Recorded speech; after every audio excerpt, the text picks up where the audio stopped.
There's an airport in southwestern Illinois that aviation experts called the Gateway to Nowhere. Mid-America, St. Louis Airport sits near Belleville, a city of roughly 40,000 people, about 20 miles from downtown St. Louis. For years, the facility was a punchline, a multi-million taxpayer investment with virtually no commercial traffic. The terminal sat empty, the runways gathered dust, politicians faced ridicule for funding what appeared to be an elaborate monument to government waste. Then Allegiant Air arrived. In 2025, that same airport processed over 384,000 passengers, a record. There's a Metrolink rail extension being built to connect it to the broader St. Louis transit system. The Gateway to Nowhere became a gateway to Las Vegas, Orlando, and the Florida beaches. This wasn't charity, this was strategy. Allegiant didn't rescue Mid-America out of civic duty, it identified something legacy carriers dismissed entirely. Millions of Americans in small and mid-sized cities who desperately wanted to take vacations, but had no reasonable way to get there. The major airlines built empires around business travelers, connecting through massive hubs. Allegiant built something different, an empire in the towns nobody wanted. Allegiant's origin story doesn't begin with visionary triumph, it begins with failure. The airline was founded in 1997 under a different name, WestJet Express, based out of Fresno, California, where it began service in 1998. By the end of 2000, the company had filed for Chapter 11 bankruptcy. Fuel costs were crushing the airline. Its market positioning was undefined. It was months from disappearing entirely. Then, Maurice J. Gallagher Jr. entered the picture. Gallagher wasn't an optimist hoping to save a struggling airline. He was a creditor who saw an opportunity in the wreckage. A co-founder of ValueJet, he understood something most airline executives refused to accept. The traditional model was fundamentally broken for small market America. Legacy carriers operated hub-and-spoke networks designed for business travelers. If you lived in a small city nowhere near a hub and wanted to fly to Las Vegas, you'd have to either drive to a hub or get at least 2 connecting flights. The process was expensive, exhausting, and time-consuming. Gallagher saw the gap. He moved Allegiant's headquarters to Las Vegas and rebuilt the entire business around a single thesis. Design the airline around cost first and foremost, then find markets where nobody else wants to compete.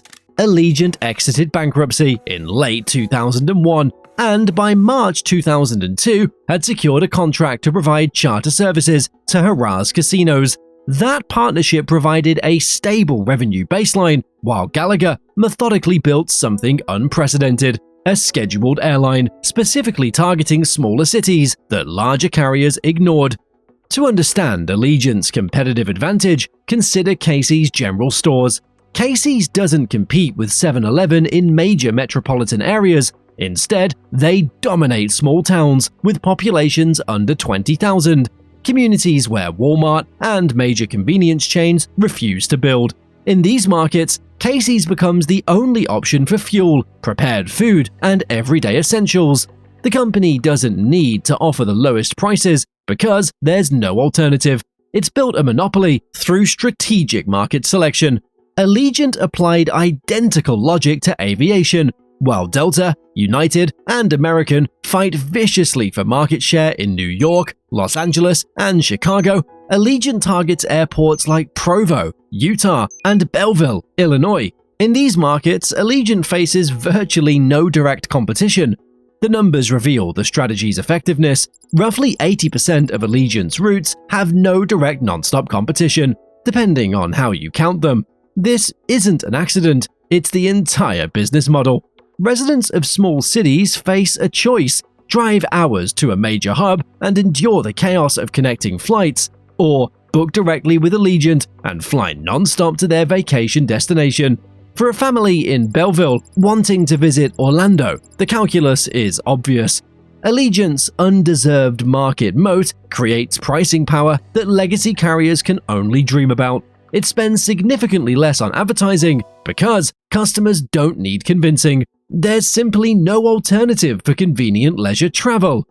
Traditional airline economics demand maximizing aircraft utilization. New narrowbody planes cost between $40 and $100 million. To justify that expense, airlines fly them 10 to 12 hours daily, squeezing revenue from every possible minute of operation. Allegiant inverted this logic entirely. For decades, it purchased used McDonnell Douglas MD-80 aircraft for as little as a few million each, a fraction of the price of a new aircraft. With such low capital expenditure, the planes didn't need to fly constantly to generate revenue. This enabled something remarkable: demand-based scheduling. Leisure travelers fly on predictable patterns. They depart on Thursday or Friday for weekend getaways. They return Saturday or Monday. Tuesdays and Wednesdays are dead zones. Legacy carriers fly those midweek routes anyway, because their expensive aircraft must stay in the air. Allegiant simply parks its planes. When nobody wants to travel, the fleet sits idle. When demand surges for weekend Vegas trips, every aircraft operates. This flexible capacity model aligns costs precisely with revenue generation. The airline never flies half-empty planes just to amortize equipment costs. Allegiant's cost-cutting reputation collided with public perception. In April 2018, when CBS's 60 Minutes aired an investigation calling them the airline that may also be the most dangerous in America, the report cited public documents showing more than 100 serious mechanical incidents between January 2016 and October 2017, including mid-air engine failures and aborted takeoffs. Investigators claimed Allegiant planes were 3.5 times more likely to experience mid-air breakdowns than other major carriers. The allegation was damning. The stock plunged. Customers panicked. Allegiant responded forcefully, calling the narrative false and outdated. It argued the data focused exclusively on their older MD-80 fleet, which was already being phased out. The FAA audited Allegiant's operations and found no systemic safety or regulatory violations. The controversy accelerated fleet modernization that was already underway. By late 2018, Allegiant retired its entire MD-80 fleet and transitioned to newer Airbus A320 family aircraft. The safety concerns, whether legitimate or exaggerated, forced an operational evolution that ultimately strengthened the airline's competitive position. But these were not new aircraft, they were second-hand pickups. Once again, capital expenditure savings translate into lower costs. But Allegiant Air has also ordered 737 MAX 8-200s, the high-density 737 MAX 8 variant. Today, it has 16, saving on fuel and maintenance costs compared to its older A320s. Emboldened by decades of success, Allegiant's leadership made an interesting decision: expand beyond aviation into hospitality. The logic seemed sound. If it was capturing the entire vacation experience anyway, why not own the hotels too? Why share commissions with third-party resorts when they could keep everything in-house? In 2017, Allegiant announced Sunseeker Resort Charlotte Harbor in Florida, a waterfront property designed specifically for its customer base. Construction began in 2019 with ambitions of capturing 100% of the leisure travel wallet. The project was plagued from inception. Cost overruns pushed the budget past initial estimates. Construction delays extended timelines repeatedly. Then Hurricanes Helen and Milton struck, causing additional damage and pushing opening dates further into the future. When the 785-room resort finally opened in December 2023, it underperformed expectations dramatically. In Q4 2024, Allegiant recorded a $321.8 million impairment charge related to Sunseeker, enough to drag the entire company into a net loss despite profitable airline operations. The lesson was brutal, but clarifying. Allegiant's competitive advantage exists in aviation, not hospitality. In mid-2025, management finalized the sale of Sunseeker Resorts to Blackstone Real Estate for $200 million, a fraction of construction costs. The divestiture represented both a significant financial loss and a strategic return to fundamentals.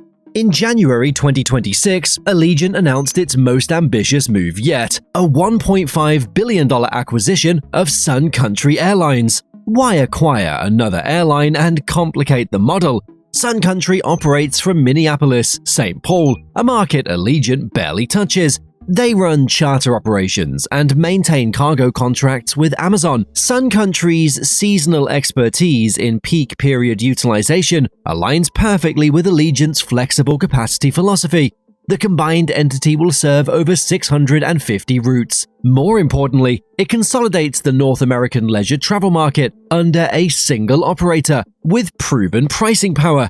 Analysts expect the merger to face minimal regulatory hurdles because the airline's route networks barely overlap. Sun Country's Midwest focus and charter business complement rather than compete with Allegiant's small market leisure strategy.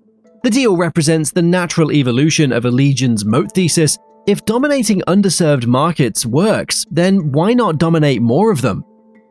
Here's where Allegiant's story becomes genuinely remarkable. Legacy carriers, Delta, United, American, operate massive global networks with brand recognition built over decades. They fly to hundreds of destinations, maintain premium loyalty programs, and court high-value business travelers. Allegiant used to fly second-hand aircraft to secondary airports in cities most Americans can't locate on a map. Yet, Allegiant's stock has consistently outperformed the legacy carriers.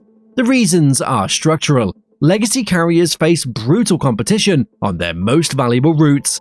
New York to London sees multiple daily departures from American, United, Delta, British Airways, Virgin Atlantic, and more, all fighting for the same passengers. Allegiant faces competition on approximately 15 to 20% of its routes. When fuel costs spike, legacy carriers absorb the blow because competition prevents them from passing costs to consumers. Allegiant raises prices because customers have no alternative. When economic downturn hits, business travel collapses and legacy carriers suffer. Leisure travel to domestic destinations recovers faster, and Allegiant's customer base, families saving for annual vacations, proves remarkably resilient. The airline industry operates on razor-thin margins because competition destroys pricing power. When three carriers serve the same route, customers comparison shop ruthlessly. The cheapest reasonable option wins. Allegiant eliminated this dynamic by serving routes where it is the only option. Consider the mechanics. A family in Provo, Utah, wants to visit Phoenix. They could drive 45 minutes to Salt Lake City International and book through Delta. Salt Lake is a Delta Fortress hub, but that adds complexity, time, and costs. Or they could drive to their local airport and fly direct on Allegiant. For leisure travelers prioritizing convenience over price optimization, Allegiant wins automatically. And because Allegiant is the only carrier offering that convenience, it controls pricing. This isn't predatory pricing, it's market efficiency. Allegiant identified demand that legacy carriers consider too small to serve profitably, then built an operational model capable of serving it. The genius lies in recognizing that too small is relative. A route that can't support daily service from a major carrier can absolutely support twice weekly service from an airline with lower costs and flexible scheduling.